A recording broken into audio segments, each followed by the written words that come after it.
Rasmussen, our outreach coordinator, and actually I'll start with a Carl McMillan story, which relates to Leah, because Carl, as many of you know, has been around as a patron to the Institute for a long time. It started when I came in 2003 as a bit of a Christmas elf. He would put some money into bursary funds for students just around the holiday time. But when I first became director about 10 years ago, he came to me and said he wanted to increase his donations to the Institute. And he told me, he said, you know, I've been director before. I know it's a tough job. You've got so many different constituencies, so much going on at EURUS. I want to give you some money to spend however you want to make your life easier. And obviously I really appreciated that. And one of the things we did was create this position of outreach coordinator, which Leah is serving in now, and which we've had a number of fantastic students pass through. It allows them a chance to get some career experience, and of course, more than anything else, just allows us to keep the Institute running smoothly. So thanks to Leah, and thanks if we have any other former outreach coordinators out there today. That's great to. Okay, so I'm going to actually get my earphones on. A little bit of background. Yeah, I'm muting.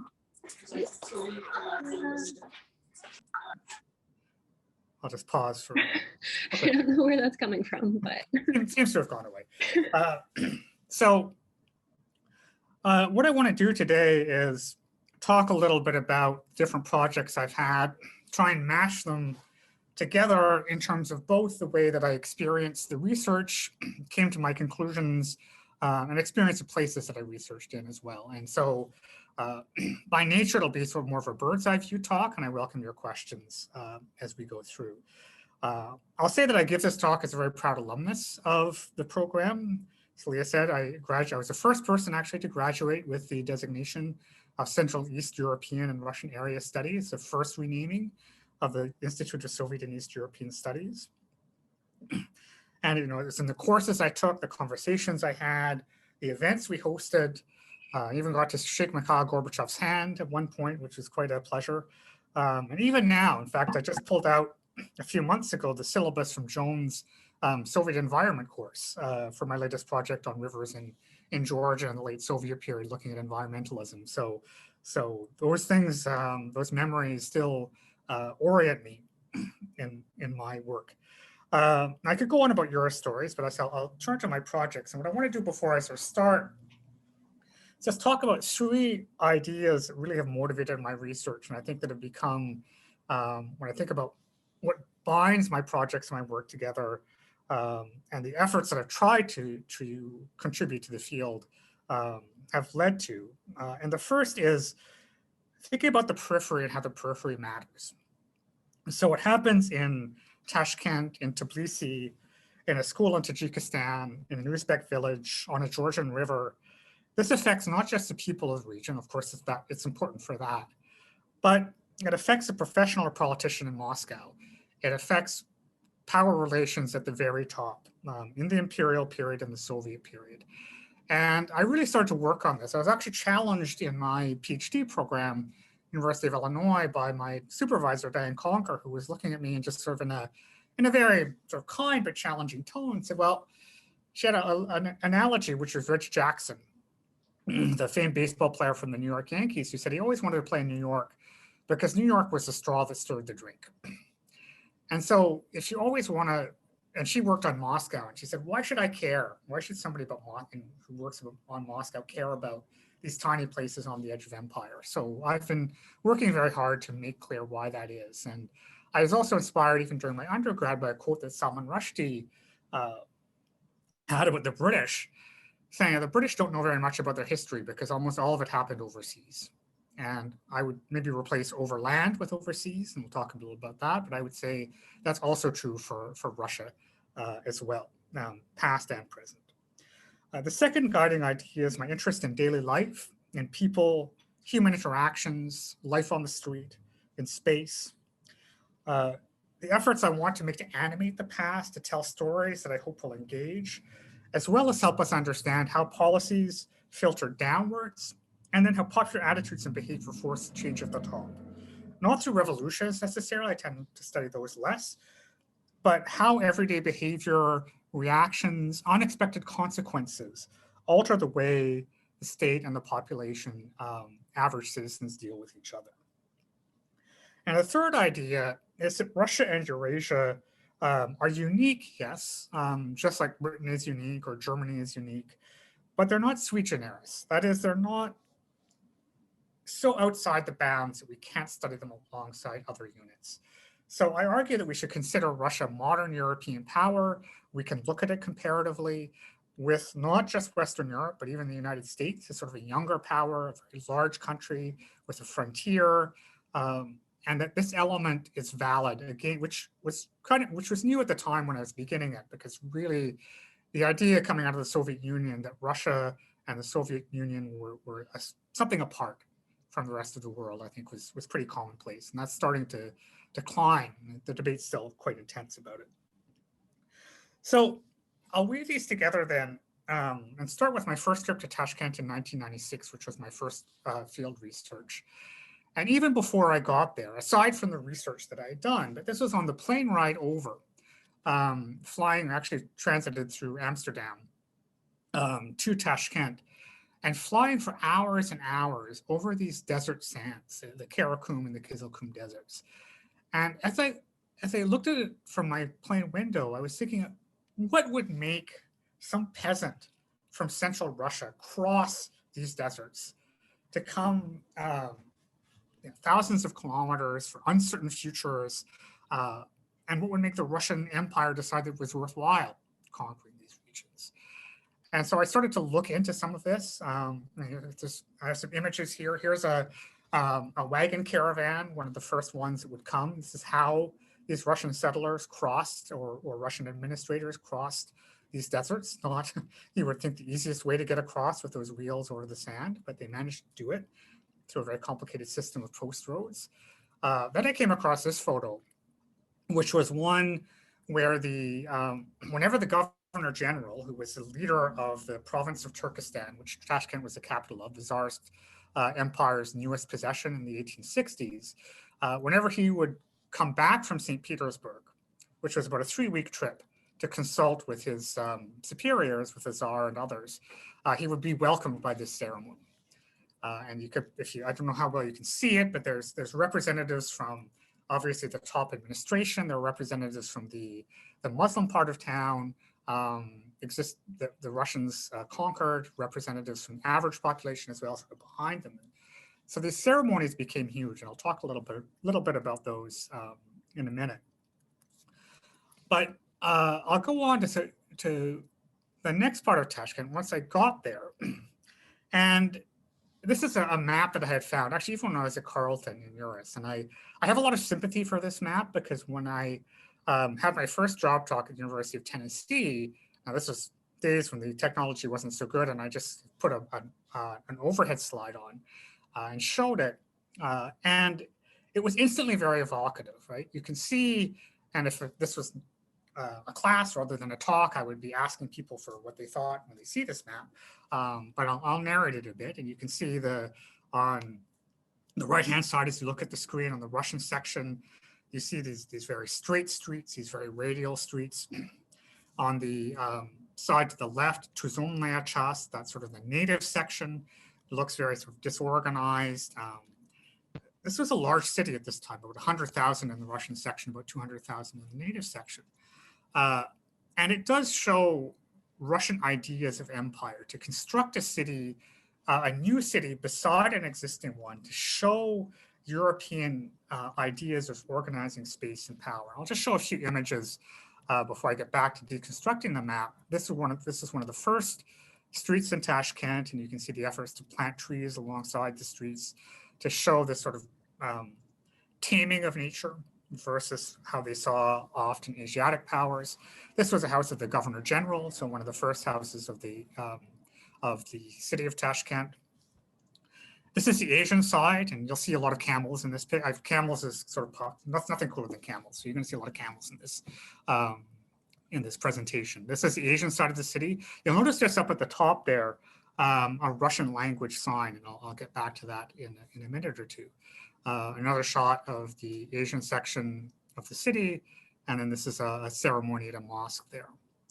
So these were the two sides of the city. But as I started to learn how the city worked and deconstructing some of the government imagery and the official newspapers talking about how these two sides of the city were separate. And even when I talked to people in Tashkent at the time, and I would tell them I was studying them, the first thing they always tell me, well, there was a Russian section, there was an Asian section.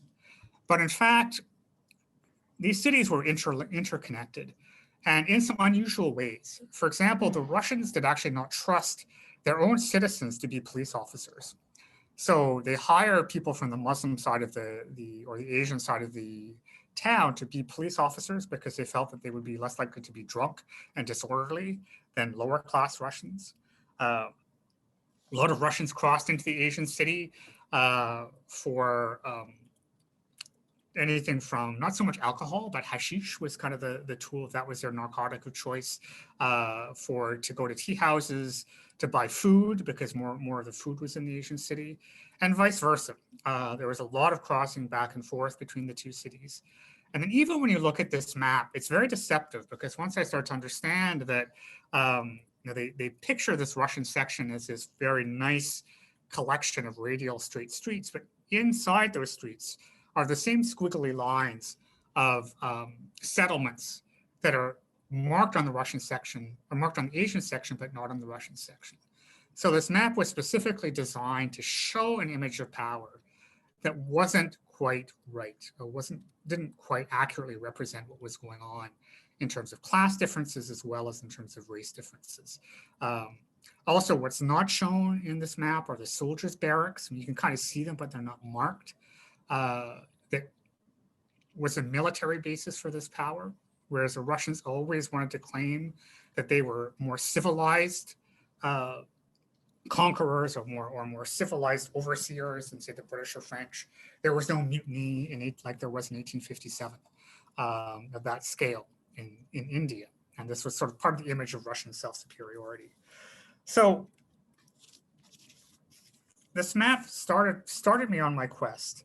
And animating a map like this and some of the stories that I've just told, it's a painstaking process. And I would really argue that if I was to sort of transpose my job as a historian to something else, I felt myself a lot like a detective. I remember the first day I walked in the archive, which was amazing after years of prepping for it.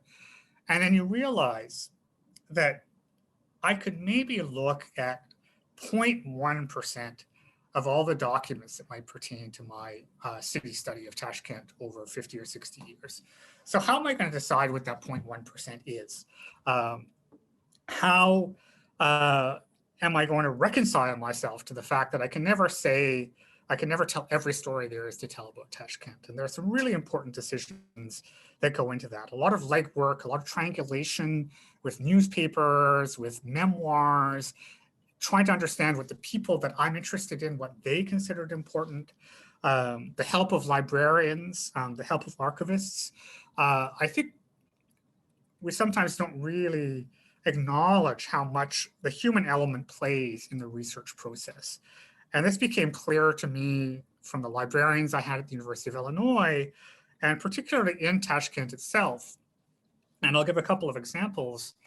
I'll move down to the cholera riot of 1892. And this was I have sympathy for this too, because this was actually the talk about this riot that got me my jobs both at Tennessee and at Carleton. And it was my first sort of big article in Slavic Review. So this riot I had read about, and the process of picking a PhD, one reason I went to the University of Illinois is it had a fantastic library. And there was an article in 1930, published by Perm State University in 1930 about this cholera riot. And somehow University of Illinois had a copy of this. I don't know how. But that copy made reference to a bunch of archival documents that were reports from the Tsarist government about the city and interviews with people who had participated in the riot, sort of questionnaires, police questioning of these people. And they weren't in any of the archive guides that I saw. So the way I got these documents was just to be nice to the archivists and to be very friendly whenever I receive something, not to ask for things right away, get to know them for a couple of months, and let them understand that I'm not going to rush them in anything, ask them very politely. And I think it was just in Central Asia, hospitality and just friendliness. It's the same everywhere, but I think especially there. Once they realized I was a serious scholar, they found these documents for me that they dusted off somewhere in the back of the archive. And I was forever grateful for them, because I mentioned everyday life as one of my main goals. And this was really the first chance I got at, I mean, it's a filtered view of everyday life too, but there's still voices of these people. So all these people who attacked, what happened was during this cholera riot, the tsarist government was cutting down on the way that Muslims could bury their dead, and they were trying to bury them in ways that they thought were more sanitary, but went against Muslim burial practices. And so the Muslims crossed this canal, I show the Angkor Canal, into the Russian side of the city. And for anyone who might be royalist fans, this is the house of the Grand Duke of the Tsarist family, who moved to Tashkent after he was disgraced. So I thought, sort of a symbol, it became a symbol of the Russian city, even though this was a bit after 1892. And they were chased out of the Russian city. You can see I mean, this is kind of a stylized picture, obviously, just a recreation. They tried to storm the city administration building and were chased out by Russian settlers, and many of them were drowned in the Angkor Canal. But in the course of this riot, they interviewed people who were part of the rioting squad, and you got to read their voices.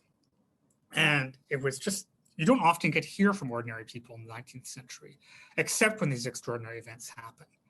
So I was able through this research to really understand, and when you start to read, sort of against the grain in a sense, reading these documents, knowing that they're being interrogated by a czarist police officer, but what are they likely to exaggerate? What are they likely not to say? To read for silences as well as to read for what they're talking about. And that takes a lot of practice. It took me a lot of time to really read through a lot of documents to understand the tropes that they were using, and to read through alongside reports of the actual riot to see what they weren't talking about. To understand there were power struggles going on both sides of the city.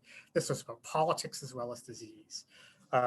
So all of these things worked together for me to understand that there was an agreement that really made Tashkent operate between the Russian and Asian sides of the city.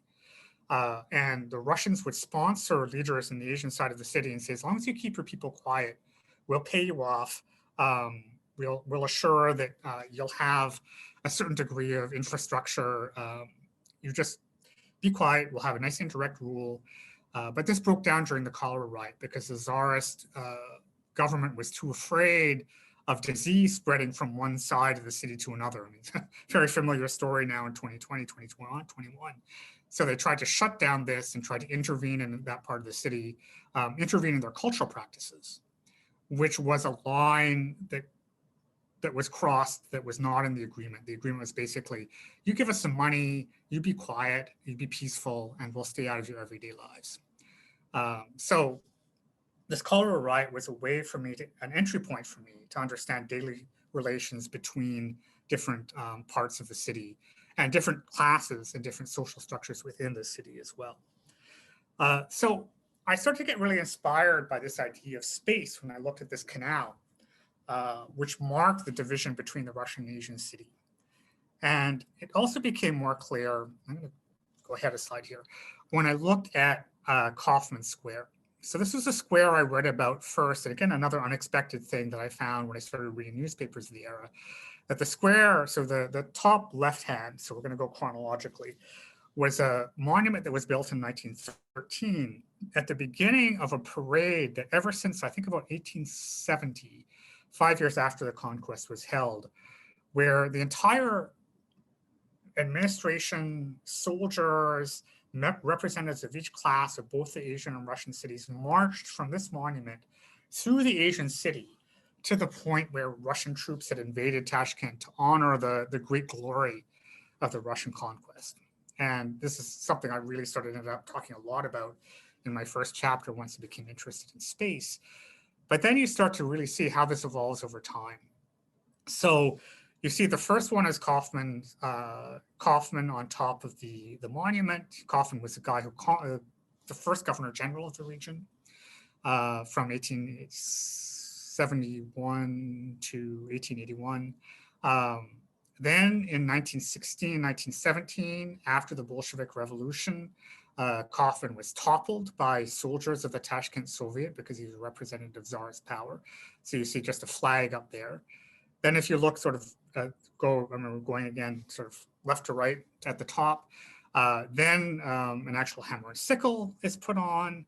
That seems to disappear for a few years. You then see different versions of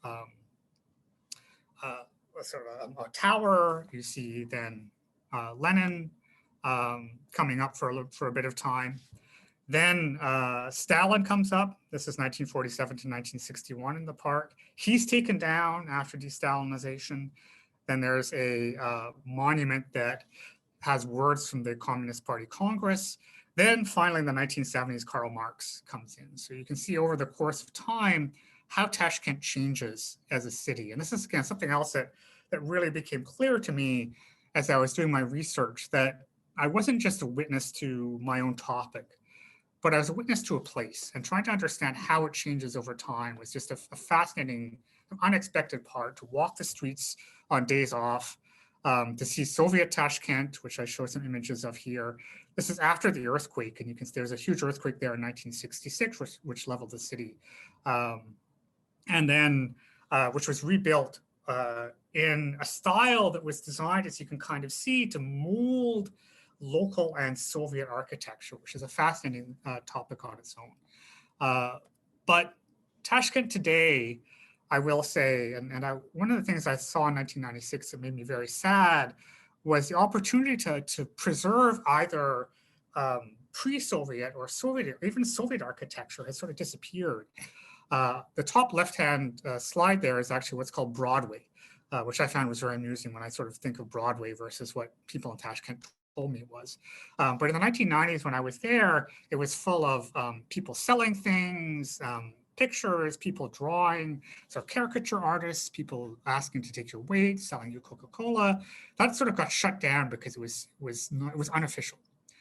And the architecture that was built was very Western, and you can kind of see a couple of examples of that.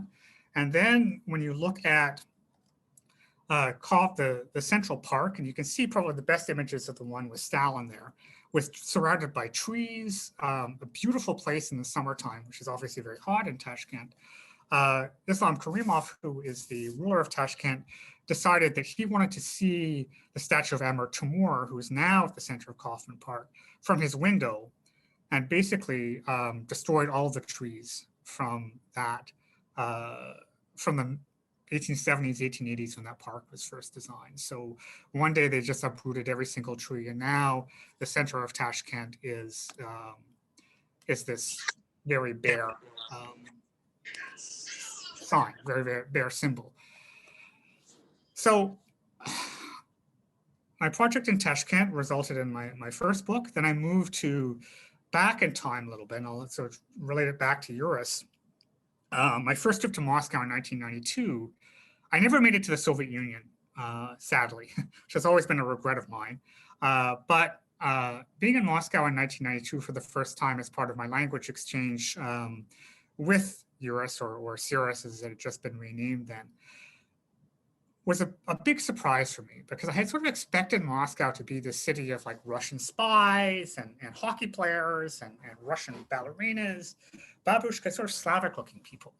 And then I saw people from Central Asia and the Caucasus. I also saw people from Africa, China as well. Moscow seemed to me to be this massive multi-ethnic city, and nobody had ever really told me that before. So I had this puzzle in my mind that I sort of held in the back until I finished my first project on Tashkent, because I was so interested in the periphery itself.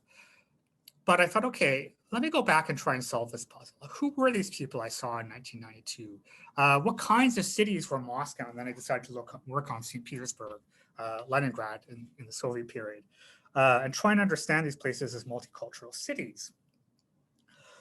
Also, I thought if I do a project that's more recent, I can do oral histories, because when I was working through Tashkent, one of the things I wish I could have done, I talked about my emphasis on everyday life, is when I would walk through the city, the old city in Tashkent, there's still chunks of it from the 17th, 18th century, or the settler city in the late 19th century. I thought, if I could just go back in time through like a Star Trek holodeck or something like that, and I talk to these people, ask them what their lives were like. Now I can do oral history. So I decided to switch to this.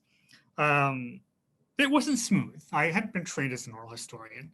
My first RA, Lisa Greenspoon, who was one of my first students my first MA student, I think, well, then was back to being titled EURUS, went to do some interview work with Afghan and Tajik refugees who were in St. Petersburg.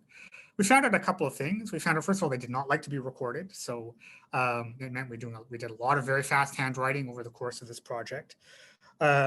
We also found out some unexpected things in terms of the way that they considered racism in particular. I'll use that as an example, because at the time in the 2000s, racism had really surged in Moscow and St. Petersburg. And we had thought, or at least I had thought, that these people would be very hesitant to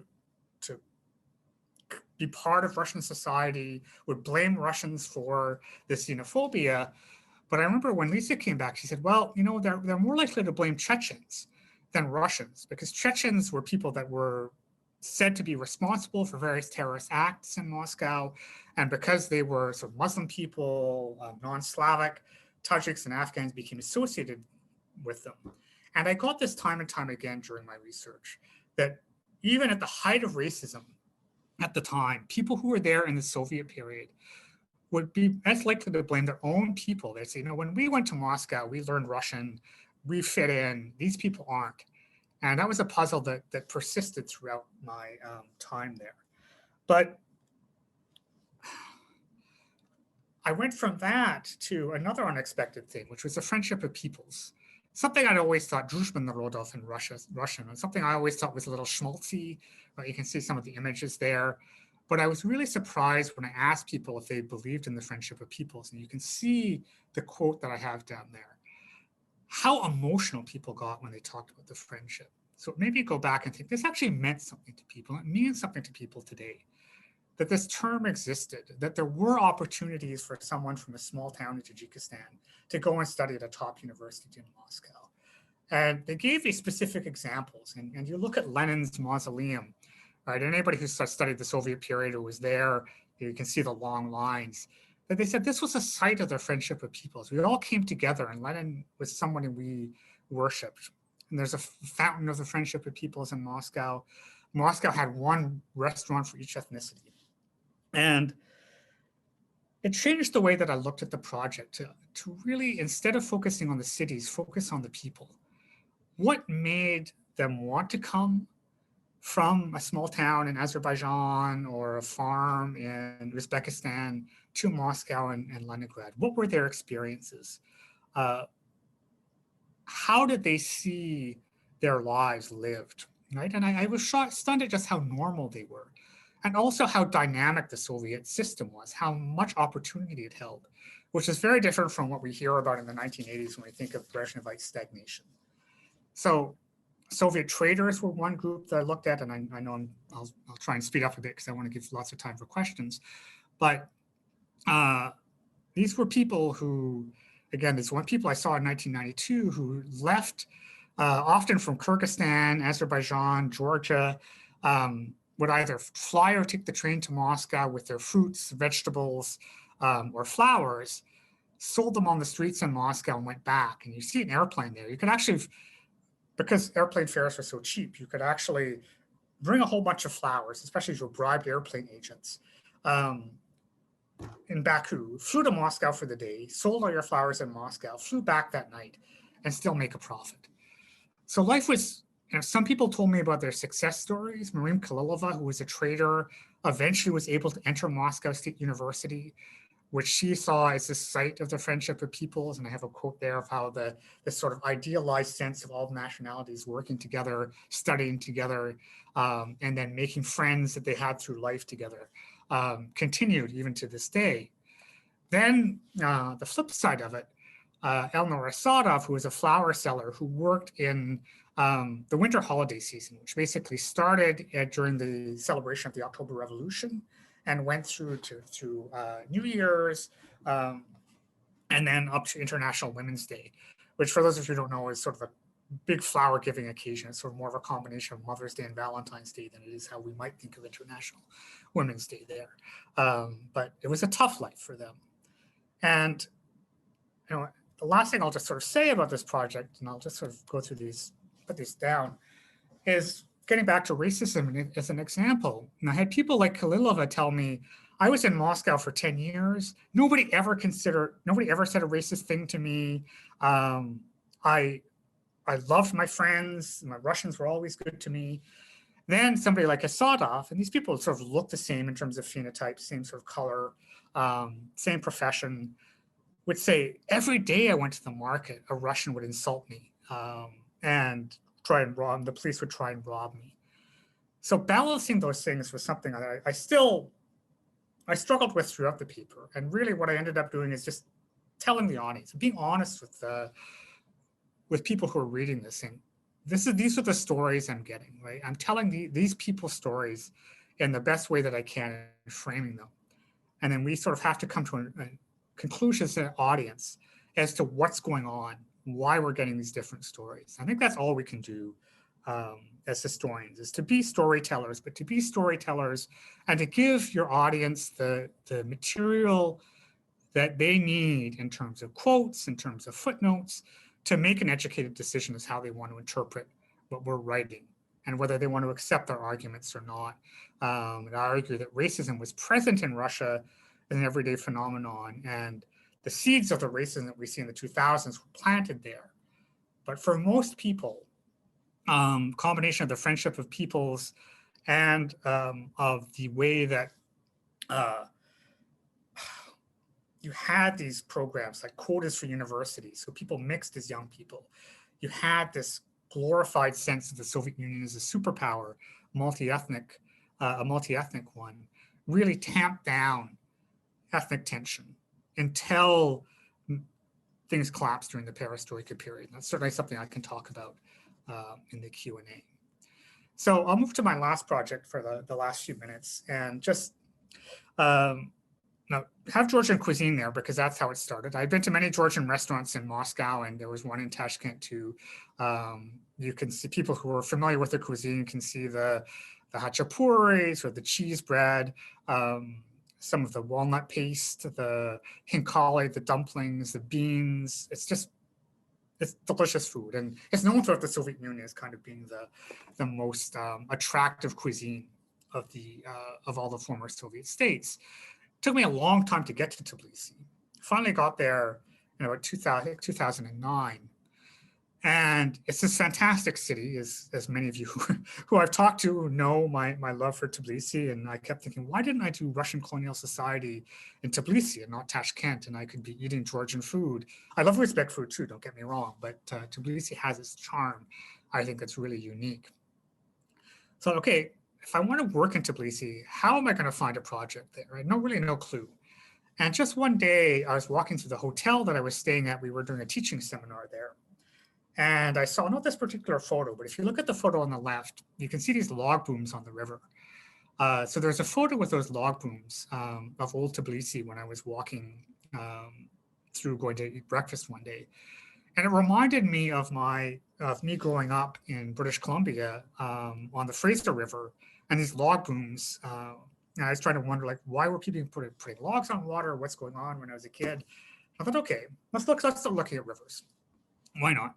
I think people are looking at rivers. Water is a big thing now.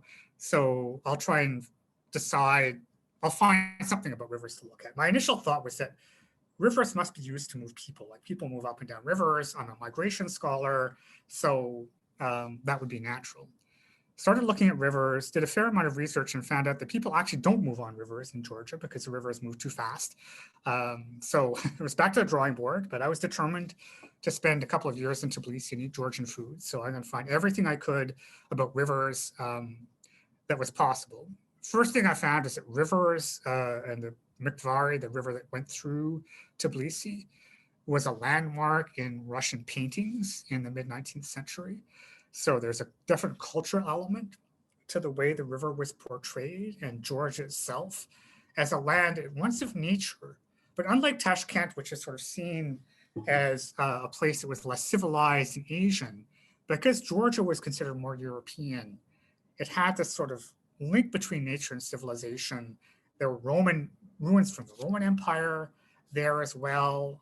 The idea of mountains, which Russia didn't have, it allowed Russia to consider itself more of a European power.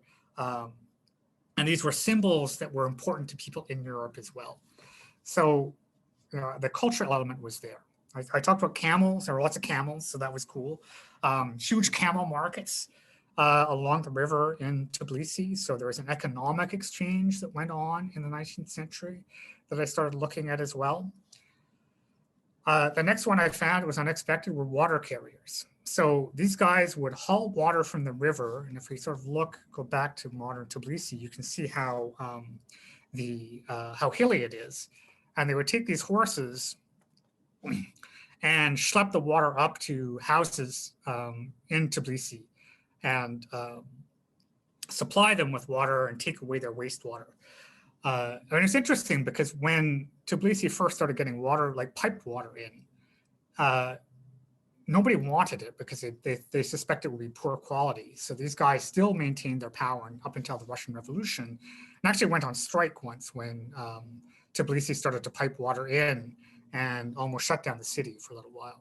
I'm learning in all these different directions. So I'm using the rivers as entry points to look at these major questions that I talked about at the very beginning, to look at this question of why the periphery matters, why Georgia matters, how hydroelectricity had this regional impact, looking at everyday life, how people use rivers, how people coexist with rivers. And then finally, in terms of the comparative angle, the way that Americans and Westerners came to construct dams in Georgia, the way that this became, look at the relationships between Georgia and Turkey and different countries, how the transnational element works, and even the environmental movement, how the environmental movement crossed boundaries in the Soviet period as well as today. So let me stop there. I've gone on for too long, but I'll certainly welcome any questions or comments that anybody has. Thank you. Great. Thank you so much, Jeff, for your presentation. It's always interesting, especially I really applaud the use of food as your motivation for your latest project, especially as this is running over the lunch hour. I really enjoy that particular aspect. So if you do have any questions, please use the raise hand function in the participant section or in the chat.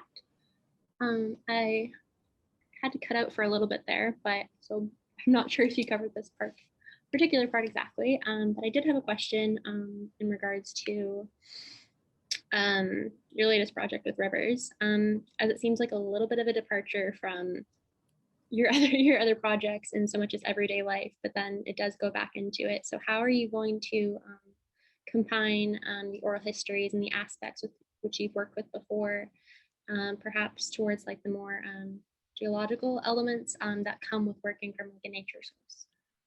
Yeah, it's a great question, and it's challenged me because, as I mentioned, I didn't find what I thought I might find, which was that the rivers were arteries that people moved up and down. There was some trade on rivers in the 19th century that seemed to have disappeared. So the way I'm doing it is by trying to look at how river water, maybe as much as rivers themselves, become critical to people's lives. And obviously in the 19th century, it's pretty clear because they're using it to drink and they're using it, and rivers are the way that wastewater gets transported. Then when you get to the 20th century, and you talk about uniting with the geological, that's why I was looking at Joan's Soviet environmental course and trying to remember in the 1980s how Soviet environmental movements really people start to become guardians of nature. And in fact, there was these environmental and these nationalist tendencies that came up, and I've been trying to, and I've just started doing interviews now through Zoom, which is one of the few things we can do at this time. I've been trying to push some of my interview subjects on not just there, because I'm interviewing people, leaders of Soviet environmental movements, not just on their activities in terms of the Soviet environment, but how they existed with rivers, how they understood rivers, how rivers played a role in their daily lives. And again, one of these things that I'm not surprised based on what I know of Georgia, but it was really exciting to hear was that each region of Georgia has its one so-called sort of mother river. And that river is associated with all kinds of mythologies. From now, if you have certain health problems, you drink water from this river, or there's a spring that you go to for certain life cycle rituals. You dip yourself in this river. It depends on the region. But this is a whole new element for me. So now it also allows me, when we can, next year probably, to start to get away from Tbilisi, go to these smaller places, smaller cities, and try and understand how rivers constitute people's identities. And in Georgia, particularly people's regional identities, because Georgia is a very regional place. It seems small, both in terms of population and area, but it is a place because of the mountains and because of history of kingdoms, of different dialects or different sort of sub-languages as well. And so I want to study that regionalist aspect and study the cultural elements of it. So it'll be less than I expected about sort of the socioeconomic effects of rivers, more about the cultural, more about the environmental, more about the hydrological, and that's where I might tie the geologies in. I've got to say that scares me about rivers.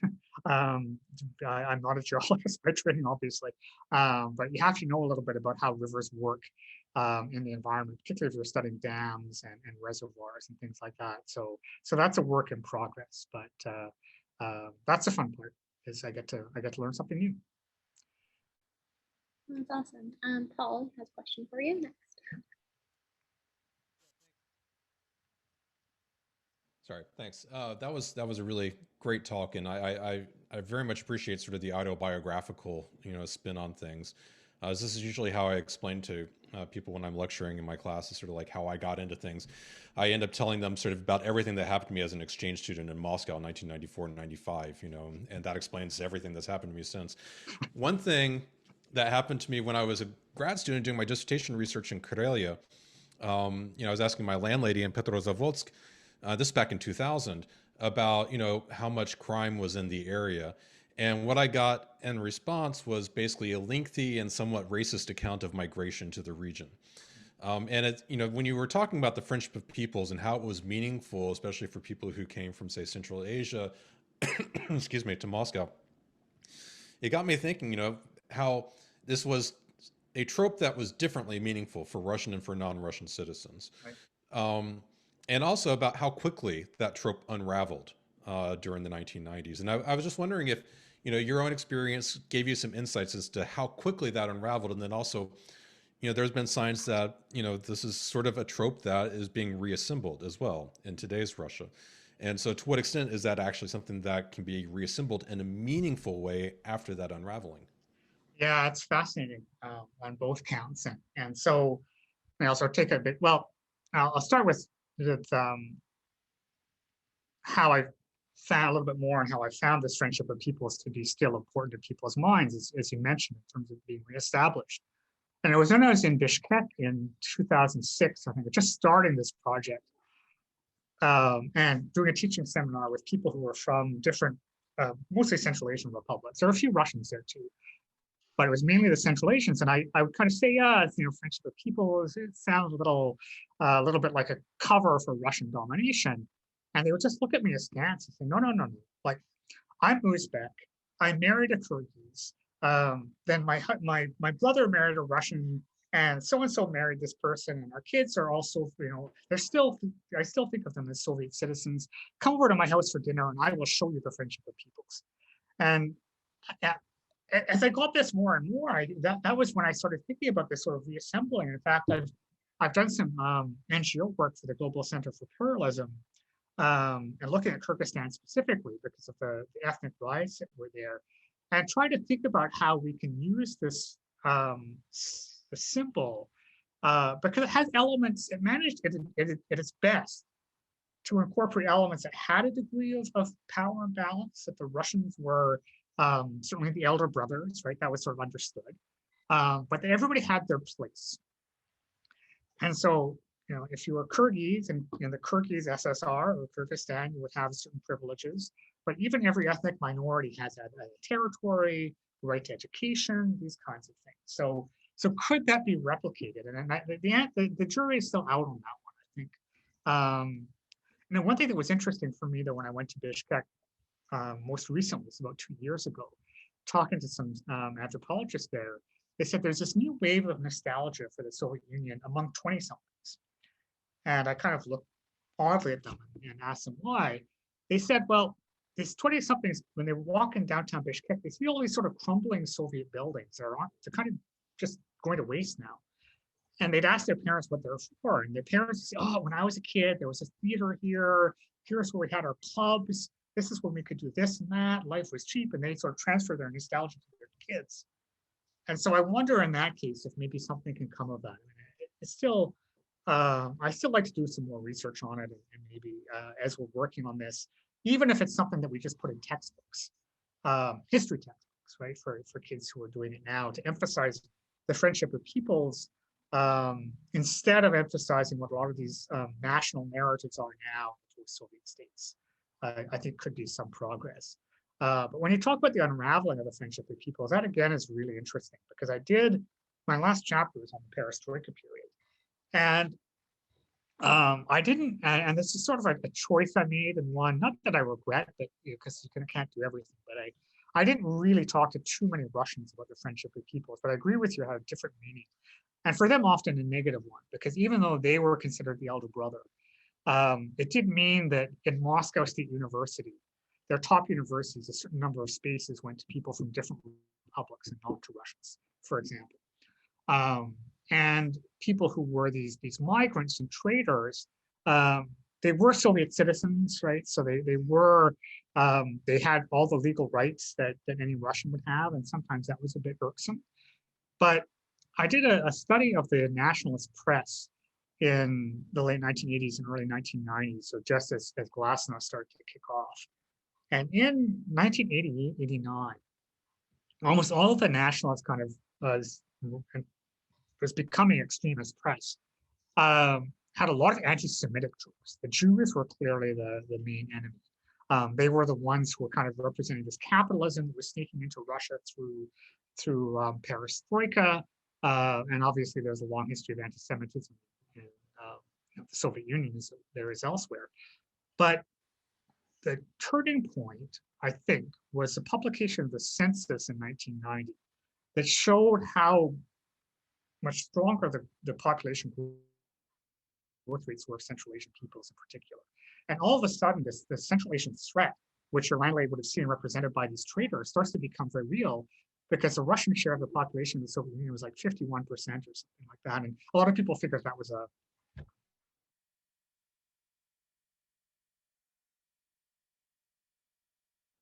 Russians feel better, they put it at 51. And then all of a sudden, Russian superiority, Russian primacy was being threatened. So Central Asians were said to be bringing AIDS into Russia. That was a language I heard a lot. The potential for miscegenation all of a sudden was being mentioned very quickly, but it was also mixed with the language about the weakness of Russians. That here we were, Russians supposedly have this dominant posture in the Soviet Union. We have all these social problems, alcoholism, low birth rate. We've been kind of lazy. We've been letting these traders come in, and we're forced to buy their food at the prices that they want, which are higher than the state stores. So there was this almost self-loathing in this press that was then transferred onto the scapegoating in the 1990s, and then made for this really toxic brew. But one thing I want to tell people is that when I do this research is I say that even had the Soviet Union existed, continued to exist, they would have to deal with the same demographic problems that are happening now. That you have this well of growing population in the southern regions of what used to be the Soviet Union that were systematically underfunded because they were seen as areas where cotton would be grown or hydropower or something like that, where all the sort of service industries manufacturing was in the Slavic core. So this was clear in the 1980s even that this was a problem. Russia inherited it, but it's something that has longer term effects from a more sort of colonial / post-colonial style of economic development that the Soviet Union manufactured. But this combination again of Russians feeling angry and guilty at themselves and then scapegoating Central Asians, I think in the 1990s really took off and then became deadly in the 2000s. Thank you for that, and thank you for the question, Paul. Casimir, I believe, has the next question. Hi, yeah. Your research into hydropower seems I'm not from the history department. I'm from geography. And in that context, your research into hydropower looks fascinating. And I was just wondering, I'm not sure if you're this far into it yet. Obviously, these rivers in Georgia are of extreme and deep cultural significance to the local populations. And I was wondering, and given there seems to be at least some environmental degradation, I was wondering, given the kind of rise of Soviet nostalgia, how people see these power dams. Are they kind of symbols of I don't know the language that you guys use, but symbols of kind of a past regime, or are they looked upon positively, or what's the kind of discourse in the population about these? I mean, it's another fascinating question. It's one that's hard to answer because and it shifted a lot. Like I would say, and this goes for a lot of places in the Soviet Union, that in the late 1980s, these major projects, these sort of Soviet gigantic projects, big dams, big factories, and things like that, were started to be viewed almost universally negatively because they were seen as being imposed on the republics by Moscow. And so Georgian nationalists started to use these dams and to use these projects as ways to evoke anti-Soviet sympathy. It's really interesting. I mean, sort of an aside, one of the really fascinating stories I heard last time I was in Georgia was that the people who were leading this surge in the 1980s against these dams and against Soviet rule, as it looked to become clear with Gorbachev that there might be an opportunity to end Soviet rule in Georgia, were when they were students protesting in 1956 in favor of Stalin when Khrushchev gave his secret speech denouncing Stalinism. So, it's interesting how entrepreneurial these people can be in terms of trying to be political leaders. But what happened in the 1990s, when they sort of abandoned this hydropower and decided we're not going to maintain these dams at the same level, is Georgia went black all of a sudden. Like they did not have power anymore. And they realized that without Moscow's help first, they could not maintain their electricity grid. And so the early 1990s were a pretty horrible time in Tbilisi because they only had a few hours of power a day often. And it gets cold in Tbilisi in the wintertime. It's not ideal. Days are short, as they are here too. So the Georgian government over the 1990s and 2000s sort of made this decision. A lot of this is what a lot happens in a lot of post-colonial regimes, that this is the easiest way. That they don't have a lot of oil, they don't have a lot of gas, they don't have any oil, they don't have any gas. They rely on tourism for our service industries, and that's not necessarily a big money bringer. So they decided, okay, we're going to use hydropower as our own commodity and make it national. And so now there's this division in Georgia where the governments now because of that, they've been able to supply Tbilisi and Georgia with power consistently. And so that's become popular now. So the dams that weren't popular are now popular again. They're exporting surplus energy to Armenia, to Turkey as well. They made a deal with Azerbaijan where they're exporting some hydro, they're getting some oil in. But so dams are now kind of accepted again. But like, as I mentioned before, the NGO sector is very upset because the Georgian government will not recognize a lot of independent studies that are being done showing the level of environmental degradation of these dams because it's still the old Soviet technology they're using, basically. They just kind of patched it. And they're to the point where the Georgian government, which is generally recognized as a very transparent one, is going after these NGOs, just like Putin has been going after non-Georgian, non-Russian NGOs, or NGOs that he brands as non-Russian, and branding them as sort of foreign, maybe not adversaries, but foreign agents, and looking at them as potentially harming what's a very delicate economy in Georgia because of the lack of natural wealth and the lack of alternative sources. So I think this is a debate that's going to intensify in Georgia as people start to really understand the consequences of the environmental degradation and the trade-offs they have to make as well. So I think that's a really fascinating story. Perfect. Thank you so much for that question. So the next question comes from the chat from Anna. She was asking if you could speak a little bit more about the issue of silences and histories. Is there anything that you found in your project on Tashkent that you thought there was a lack of information / silence on in the archive? Yeah, silence and history is a fact. These are all great questions. And I'll talk about them both in Tashkent and in my oral history project in terms of two different silences.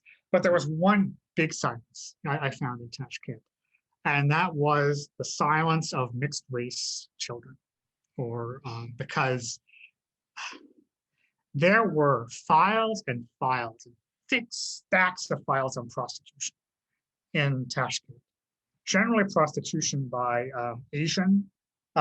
Central Asian women who had women who had been, for whatever reason, kicked out of their families or something like that, and Russian men. So this was a matter of great concern for the Tsarist government, and there were all kinds of discussions of red light districts and where to put them spatially and the moral problems, things like that, but not one single mention. And because I saw mentions of couples that one had a Russian name, one had an Asian name, but nothing about children. And I was in that archive for 9 months, and I looked everywhere I could for something because I was fascinated by why I couldn't find anything. And this is one case where, in almost every other case, my talking to people, talking to archivists, talking to people, historians from the region, I would get somewhere. But I just got sort of shrugged in this miscomprehension. And also then,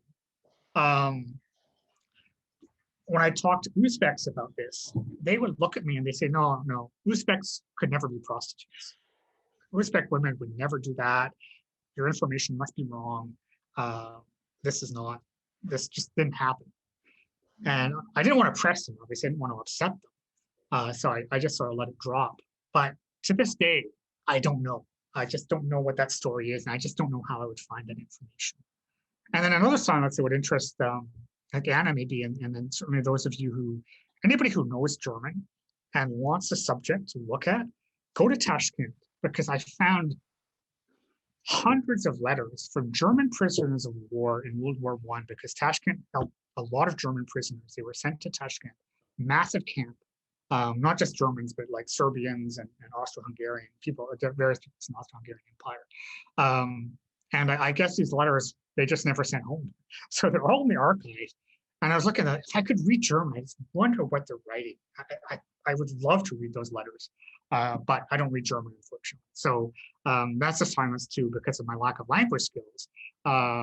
And again, too, just this broader silence of the lack of everyday voices. So I would capture them during this 1892 riot, during this 1916 riot, and sometimes they would petition. It was clear they weren't writing the petitions because they were, most of these people were illiterate, and they were all written by scribes. And after a while, I got to know the scribes' different handwriting. And there was one scribe who had this beautiful handwriting that was really easy to read, and one scribe that was really scrawly handwriting that I could never read. And whenever the good scribe had written something important, I was so happy because I could read it nice and easily. Whenever the scribe with bad handwriting it was much, much harder. And then sometimes the governor general would scribble on the petition with some incomprehensible response. I didn't know if the scribbling was, yes, grant this petition, or tell this guy to go to hell and arrest him. And that one I could never figure out. So a lot of silences based on my inability to recognize 19th century Russian bad handwriting. But then in the oral history project, there were silences within the interviews too. And talked to some of my colleagues who are oral historians, and we've debated this. And now, for ethics reasons, we can't do it, obviously, but it would almost be interesting to have these interviews made put online somehow, and almost to track where the silences are. Like when you ask a question, it takes somebody like a second or two to answer, or when they catch something in their throat because they're emotional, they stop talking. I didn't really, and part of it, sometimes I had a team doing these interviews, and sometimes I would just read the transcriptions, and we didn't really account for silences because I didn't realize it until right at the end of the project this might be important. But for to go back again, and I won't because I've been there, done that. Book is published.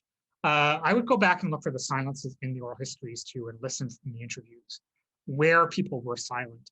Now I often got to understand when they didn't answer questions. So I would ask a question, they'd answer something else. But just that the literal silences in the truth, I think would be really fascinating to explore a little bit more. And I think that's a frontier for oral historians. Awesome. So we have a few questions in the chat.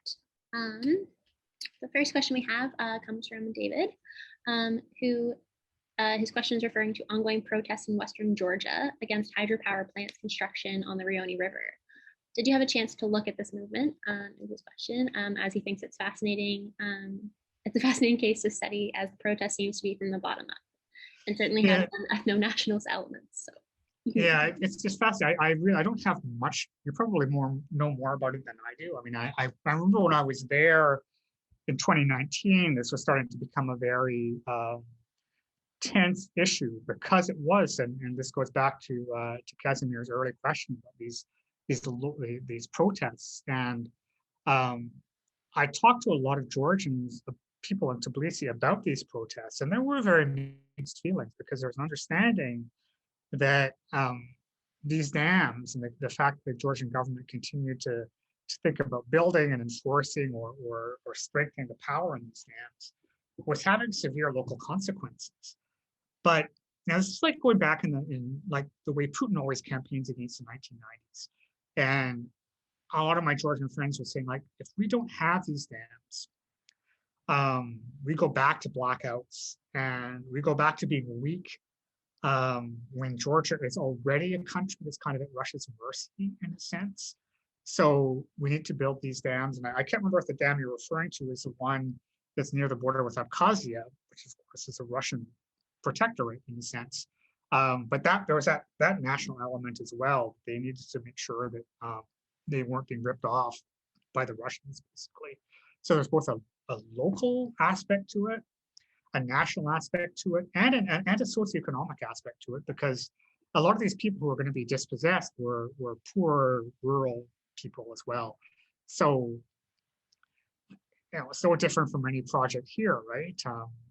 There's all these trade-offs that you have to make, and how much sympathy does somebody in Tbilisi have for some farmer in some small town whose land is going to be flooded for a dam.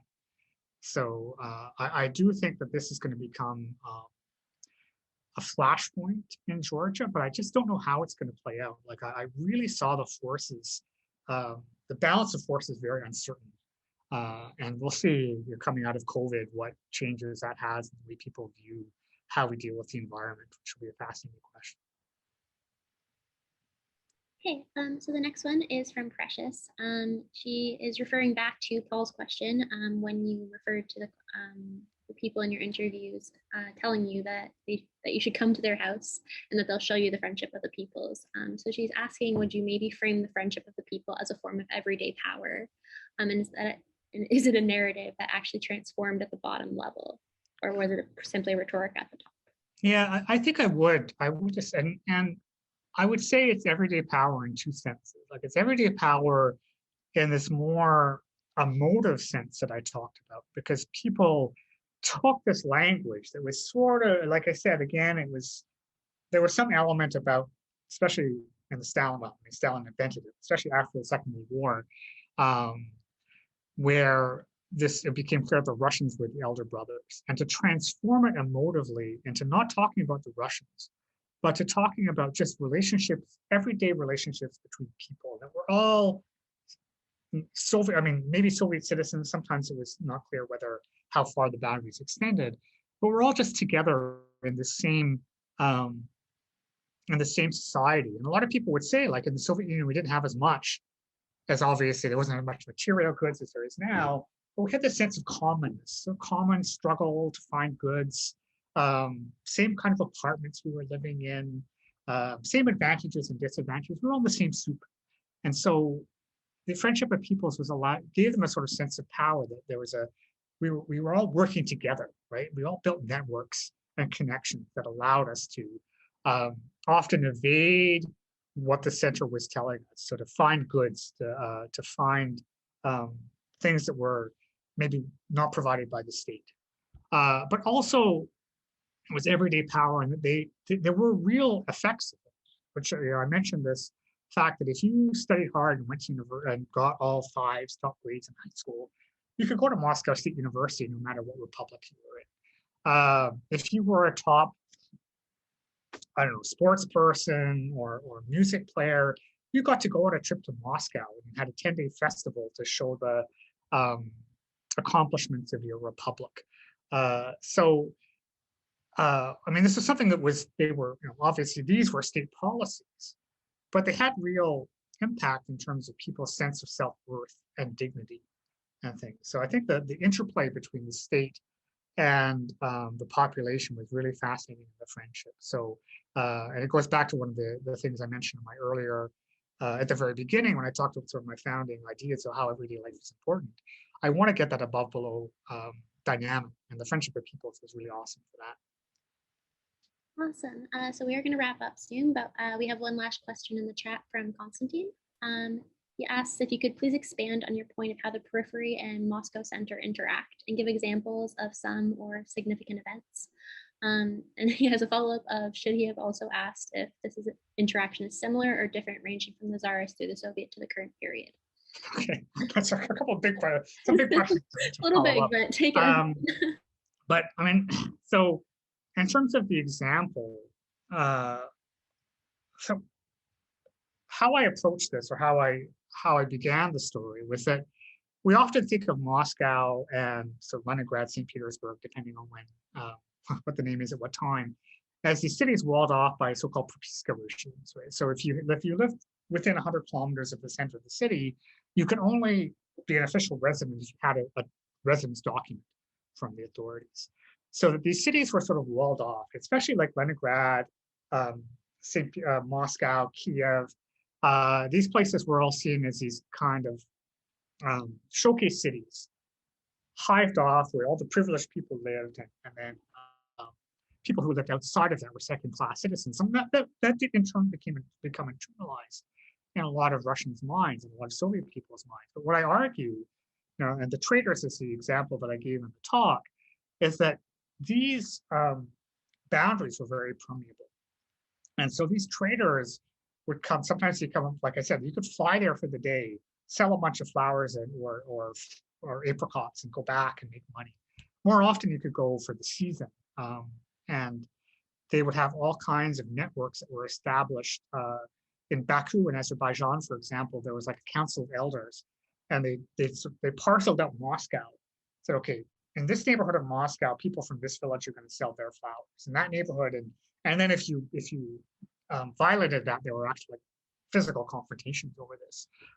So Moscow existed because of this second economy, basically, that sort of provided things that the state stores couldn't provide. So what I argue is that our images of Russia in the Soviet Union in the 1970s and 1980s are like empty stores, big lineups and things like that. But what they should be showing are all these markets set up by Central Asian and Caucasus people that actually were allowed by the state, and where people could buy goods. It was a higher price, but they were there, and it was a dynamic nature. So you had that example, the students who were coming between Moscow to Moscow and St. Petersburg, engineers, for example. So some of the more educated elites, they could then stay in Moscow, in Leningrad, and become part of the elite there. Now, obviously, they were recognized as Russian cities, but that's that was accepted.